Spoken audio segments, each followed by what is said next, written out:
سلامونه او د چې ټول روغ جوړ او خوشاله اوسئ.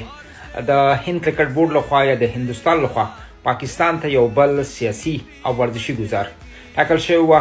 پاکستاني کرکټ ملي لوبډله د هندوستان ویزو ترلاسه کولو وروسته عربي اماراتو ته تللی وې او نړیوال جام ته د تیاری په موخه یې په عربي اماراتو کې یو تمریني کمپ ترسره کړی وی.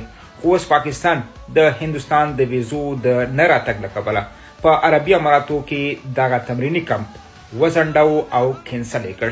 ټاکل شوې ده پاکستاني کرکټ ملي لوبډله به سمدلاسه د هند ویزو ترلاسه کولو وروسته هندوستان ته لاړه شي.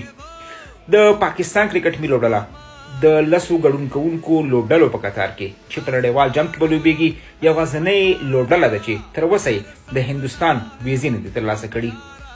د وروستیو معلوماتو له مخې چې ټاکل شوې ده پاکستاني کرکټ ملي لوبډله به د راتلونکي چهارشنبې ورځې پورې د هندوستان ویزې ترلاسه کړي او د هغې وروسته به د هند په کوربهتوب نړیوال جام کې د لوبېدو لپاره دغه هیواد ته سفر وکړي.